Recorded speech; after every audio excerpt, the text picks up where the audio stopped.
hariho abagwizatunga bagira bazana imitahe yabo ngaha mu Burundi, baraza baba escrow, barabescroka, wagira bugiye mu butungane bagaca batanga igiturire. Igihugu kirimo igiturire ntikibaho ntigishobora gutera imbere. Igihugu indongozi inyonora itunga ry'igihugu ntigishobora gutera imbere. Igihugu umwene gihugu aza kukugisha inama akagusaba umubonano ntumwakire, icotera imbere gute?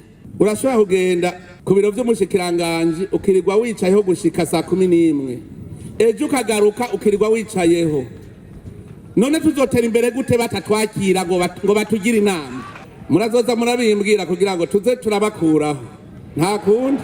Reka je ndabivuga uko ndabizi. Barabimbwiye ngo hariho nuwo uba wicaye imbere y'umuryango y'ibibiro vyiwe agaca yitahira nka saa 7 ntanakubwire ko atagaruka. Ukaguma wicayeho yatashe kandi yabakubwira ko agiye. Bariho